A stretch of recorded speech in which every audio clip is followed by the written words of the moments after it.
सभी बच्चों को मेरा स्नेह भरा अभिवादन।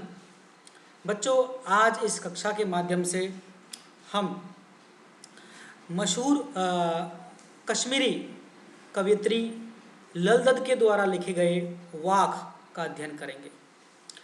बच्चों, जो एक कवयित्री है लल दद, इनका जन्म 1320 में हुआ कश्मीर के पैम्पोर नामक स्थान पर।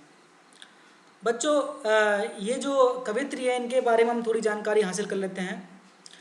इन कवयित्री का नाम है, इनको लल दद के नाम से ज़्यादा जाना जाता है।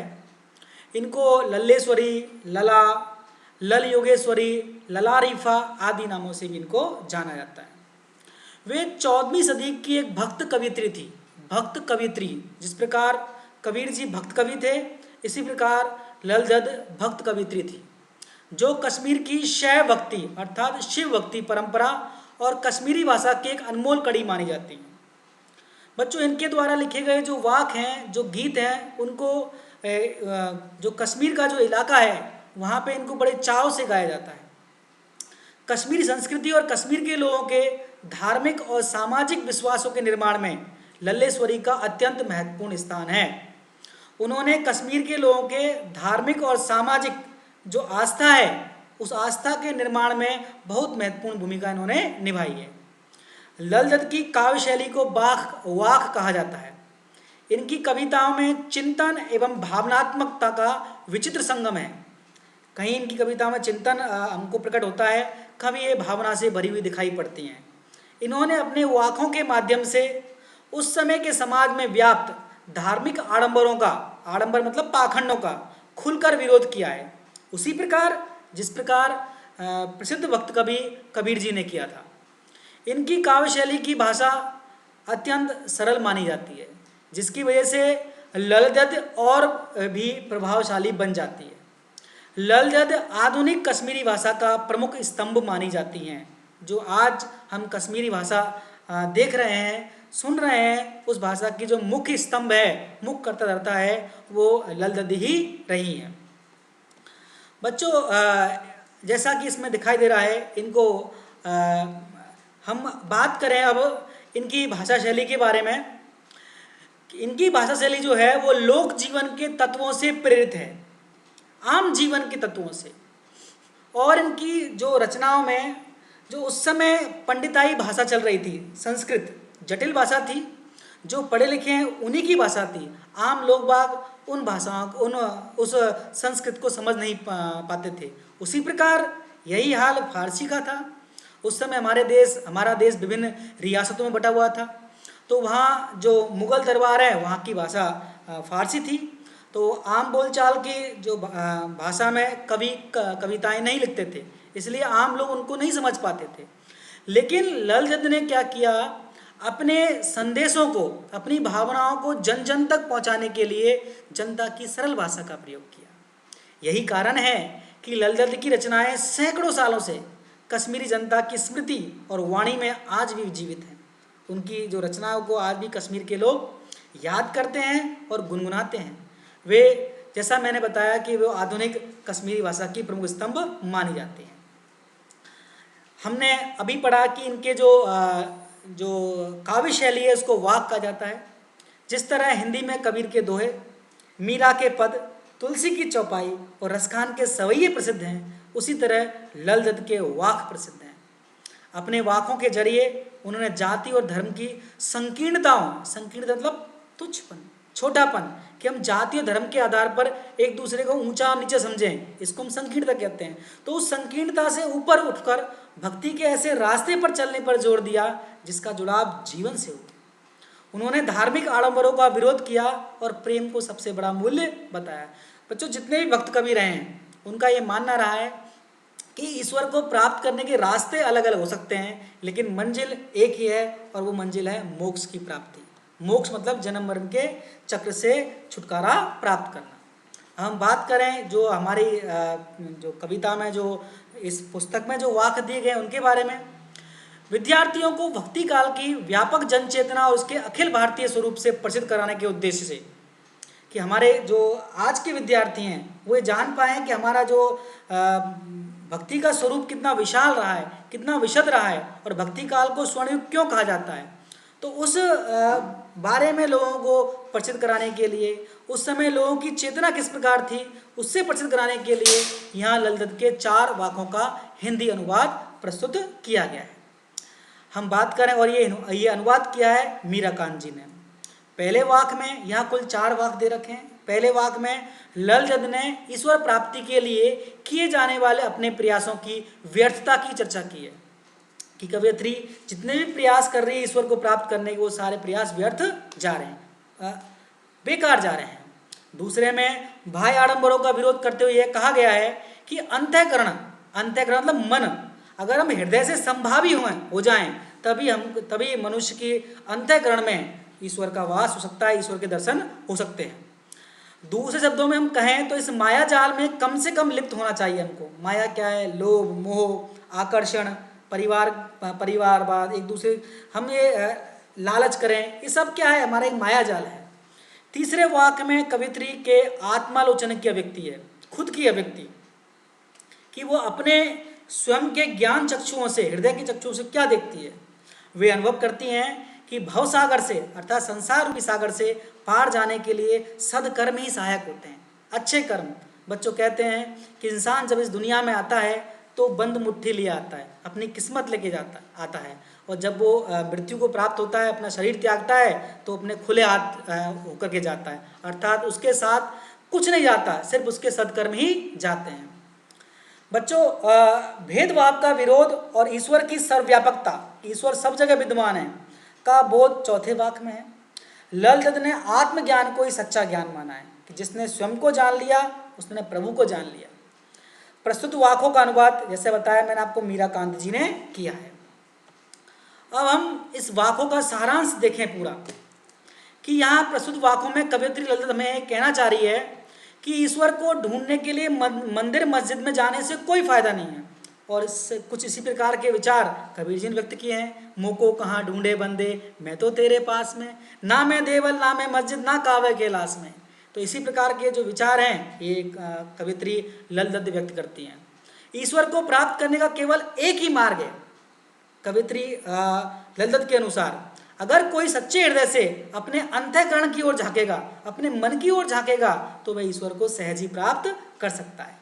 ललित के अनुसार आत्मज्ञान ही सच्चा ज्ञान है, जो हमें आडंबरों से भरी समाज रूपी नदी में डूबने से बचा सकता है। जो लोग आडंबरों में उलझ गए वो इस संसार रूपी सागर में डूब जाते हैं, वो पार नहीं निकल पाते।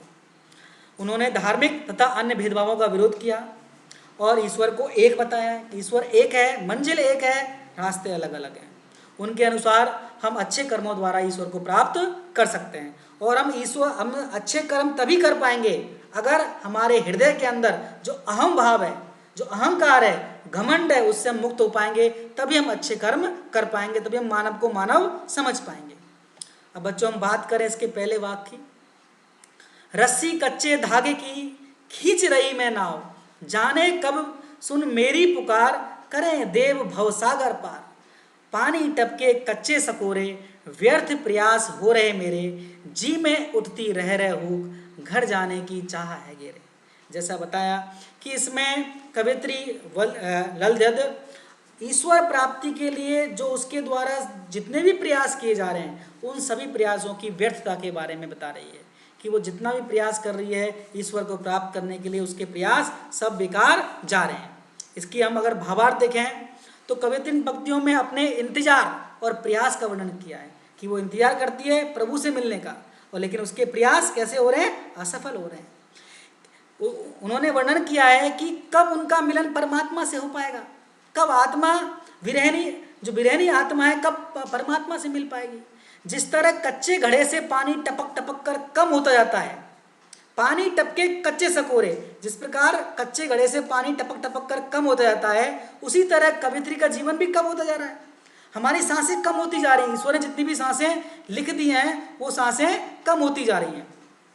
इसी वजह से वे व्याकुल होती जा रही हैं कि कब ईश्वर उनकी पुकार सुनेंगे और इस संसार रूपी सागर से उनका बेड़ा पार लगाएंगे, कब इनका भव सागर से उनका उद्धार होगा। इन पंक्तियों में कवयित्री ने परमात्मा के निकट जाने वाले प्रयासों को कच्चे धागे से खींची जाने वाली नाव के रूप में बताया है जिस प्रकार नाव को हम कच्चे धागे से खींचें तो वो प्रयास व्यर्थ होते हैं। उन्होंने कच्चे धागे शब्द का प्रयोग इसलिए किया है कि मानव का जीवन क्षणभंगुर है, कभी भी समाप्त हो सकता है, कि मनुष्य और हम जो मनुष्य का जन्म है हमें कुछ समय के लिए ही मिला हुआ है। हम कुछ समय के लिए धरती पर आते हैं, उसके बाद उसे अपना शरीर त्यागना पड़ता है। धीरे धीरे समय निकलता जा रहा है, पर कवित्री द्वारा प्रभु मिलन के लिए, परमात्मा को प्राप्त करने के लिए जितने भी प्रयास किए जा रहे हैं सारे प्रयास व्यर्थ होते जा रहे हैं। अब उन्हें ऐसा लग रहा है कि समय खत्म होने वाला है, अर्थात मृत्यु समीप है और अब शायद वो प्रभु से मिल नहीं पाएंगे। इसलिए उनका हृदय तड़प रहा है, वो प्रभु से मिलकर उनके घर जाना चाहती हैं, अर्थात उनकी भक्ति में लीन हो जाना चाहती हैं। बच्चों यही बात कह रही वो, जी में उठती रह हूँ, तीव्र इच्छा उठ रही है, घर जाने की चाह है घेरे। घर जाना मतलब प्रभु के पास चले जाना। और वो बार बार कह रही है कि जाने कब सुन मेरी पुकार, पता नहीं ईश्वर मेरी कब मेरी पुकार सुनेंगे और ये ईश्वर हैं कब मुझे इस संसार रूपी सागर भव सागर से पार लगाएंगे। लेकिन कवित्री बार बार यही कह रही है कि मेरे प्रयास व्यर्थ हो रहे हैं। बच्चों हम बात करें दूसरे वाक्य की, खा खा कर कुछ पाएगा नहीं, ना खाकर बनेगा अहंकारी, सम खा तभी होगा संभावी, खुलेगी सांकल बंद द्वार की। बच्चों कवित्री इस वाक्य के माध्यम से हमें संभावी होने की प्रेरणा देती है कि यदि कोई व्यक्ति संसार की सांसारिकता में पूरी तरह से रम जाएगा तो भी वह प्रभु को प्राप्त नहीं कर पाएगा, और यदि वह उनसे बिल्कुल विरक्त हो जाएगा तो उसके अंदर अहंकार की भावना उत्पन्न हो जाएगी, तो भी वो अगर जहाँ अहंकार है वहाँ प्रभु का निवास नहीं हो सकता। तो कवित्री कहती है कि दोनों ही चीज़ें, दोनों की अति सही नहीं है, ना आपको ज़्यादा सांसारिकता में लिप्त होना है, ना ही आपको बिल्कुल विरक्त होना है। आपको संभावना, समान भावना रखनी दोनों के प्रति, तभी क्या होगा, आपकी जो अंतःकरण की जो सांकल है जो बंद पड़ी है, जिसके कारण आप प्रभु के दर्शन नहीं कर पा रहे हैं, अगर आपके मन में समानता की भावना होगी तब वो सांकल अपने आप खुल जाएगी। हम देखें इसको, किन पंक्तियों में कवित्री कहती है कि अगर हम सांसारिक विषय वासनाओं में डूबे रहेंगे तो कभी हमें मोक्ष की प्राप्ति नहीं होगी। इसके विपरीत अगर हम सांसारिक मोह माया को छोड़कर त्याग और तपस्या में लग जाएंगे तो इससे भी हमें कुछ लाभ नहीं होगा, क्योंकि भोग का पूरी तरह त्याग करने पर इसमें हमें अहंकार आ जाएगा, जिसकी वजह से हमें मुक्ति अर्थात ज्ञान की प्राप्ति नहीं होगी। इसी वजह से कवित्री के अनुसार दोनों रास्ते ही गलत हैं। वो कहती हैं कि जब हम सांसारिक भोग लिप्सा में तृप्त रहते हैं तब तो हम सच्चे ज्ञान से दूर रहते ही हैं। इसके विपरीत जब हम त्याग और तपस्या में लीन हो जाते हैं तब हमारे अंदर अहंकार रूपी अज्ञान आ जाता है। हमारे अंदर अज्ञान के मैं तो बहुत बड़ा सिद्ध हो गया, जिसके द्वारा हम सच्चे ज्ञान की प्राप्ति नहीं कर पाते। इसलिए कवित्री हमें बीच का मार्ग अपनाने की सलाह देती है, जिससे हमारे अंदर वासना और भोग लिप्सा भी नहीं आएगी और ना ही अहंकार हमारे अंदर पनप पाएगा। जब दोनों चीज़ें नहीं होगी तभी हमारे अंदर समानता की भावना उत्पन्न हो पाएगी और इसके बाद हम प्रभु की भक्ति में सच्चे मन से लीन हो सकते हैं। बच्चों हम इसके तीसरे वाक्य को देखें, आई सीधी राह से गई न सीधी राह, सुषुम सेतु पर खड़ी थी बीत गया दिन आहा, जेब टटोली कौड़ी न पाई मांझी को दूं क्या उतराई। बच्चों इस कवित्री इस वाक्य के माध्यम से ये बताती है कि संसार में वो जिस उद्देश्य के साथ लिए आई थी, उनका जो मुख्य उद्देश्य था मोक्ष की प्राप्ति, वो मोक्ष की प्राप्ति के लिए उसने जितने भी रास्ते अपनाए वो रास्ते सही नहीं थे और उसने मोक्ष की प्राप्ति करने के लिए कठिन हठ योग भी किया, योग साधना भी की, तरह तरह के कर्म कांड किए, लेकिन उसे सही रास्ता पता नहीं था, इसलिए सारे प्रयास उसके व्यर्थ हो गए। उसने इस चक्कर में कोई अच्छे कर्म भी नहीं किए। अब वो कह रहे हैं कि शायद उसे मुक्ति न मिल पाए, और अगर मुक्ति मिल भी गई तो जो उस मुझे मुक्ति दिलाने वाले परमपिता परमात्मा को इस संसार रूपी सागर से पार लगाने वाले नाविक अर्थात ईश्वर को वो क्या मेहनताना देगी, क्या अपने सदकर्म दिखाएगी। वो कहती हैं कि मनुष्य द्वारा ईश्वर की प्राप्ति के लिए किए जाने वाले जो प्रयास हैं उन पर कवित्री कड़ा प्रहार करती है। वो कहती हैं कि अपने जीवन की शुरुआत में उन्होंने ईश्वर की प्राप्ति के लिए शुरुआत तो की, लेकिन उसके बाद उन्हें यह नहीं समझ पाया कि कौन सा मार्ग सही है और कौन सा मार्ग गलत, इसलिए वो राह भटक गई, गलत रास्ते पर चली गई। अर्थात संसार के आडंबरों में बह गई, विषय वासनाओं में लिप्त हो गई। यहाँ रास्ता भटकने से मतलब है समाज में प्रभु भक्ति के लिए अपनाए जाने वाले जो तरीके हैं, जैसे कुंडली फेरना, योग साधना करना, हठ योग करना, जागरण करना, जप करना, विभिन्न प्रकार के कर्म कांड करना, ये सारे रास्ते उसने अपनाए, परंतु ये सब करने के बाद भी उनका परमात्मा से मिलन नहीं हुआ।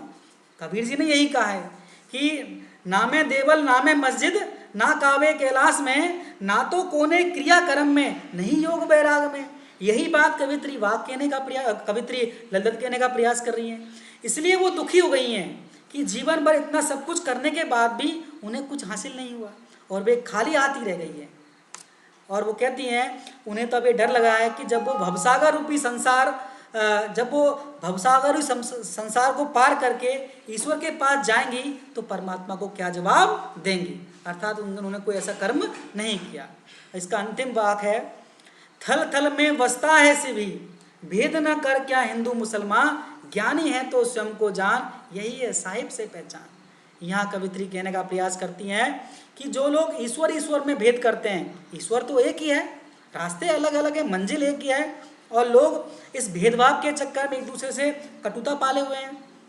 तो कवित्री कहती है कि ईश्वर में भेद करना सही नहीं है, बल्कि ईश्वर की प्राप्ति तभी हो सकती है जब आप अपने आप को जान जाओ, स्वयं से साक्षात्कार कर लो, तभी आपको ईश्वर की प्राप्ति हो सकती है। कवित्री इन पंक्तियों में कहने का प्रयास करती है कि हमें भेदभाव, हिंदू मुस्लिम इत्यादि समाज में व्याप्त बुराइयों का बहिष्कार करने का वो संदेश दे रही है कि हमें इस प्रकार की बुराइयों को का साथ नहीं देना चाहिए, उनको अपनाना नहीं चाहिए।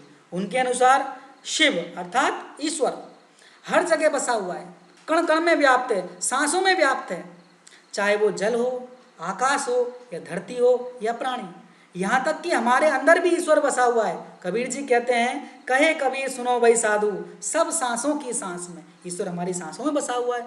इसी प्रकार की भावनाएं ललित व्यक्त करते हुए कहती हैं कि वह किसी व्यक्ति को ऊंच नीच भेदभाव की दृष्टि से नहीं देखता। ईश्वर किसी व्यक्ति को ऊंच नीचा भेदभाव की दृष्टि से नहीं देखता, बल्कि वह हिंदू मुसलमान को एक ही नज़र से देखता है।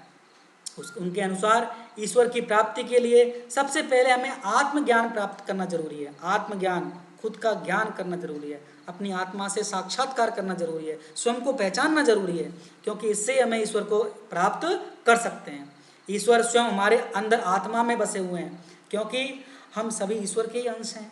हम उस ज्वाला के, उस अग्नि के अंश हैं। जिस प्रकार अग्नि के हर एक अंश में अग्नि व्याप्त है, उसी प्रकार हम ईश्वर के अंश हैं, तो हमारे अंदर भी ईश्वर व्याप्त है। और वो कहती हैं कि ज्ञानी पुरुषों से कह रही हैं वो कि अगर तुम ज्ञानी हो तो स्वयं को पहचानो, क्योंकि आत्मज्ञान ही एकमात्र उपाय है जिससे हम परमात्मा को समझ सकते हैं और उन्हें पहचान सकते हैं। बच्चों, इस पूरे वीडियो के माध्यम से मैंने इस वाक को, ललित के द्वारा लिखे गए वाक को समझाने का, इसका भावार्थ समझाने का प्रयास किया है। उम्मीद है आपको ये समझ में आएगा। बहुत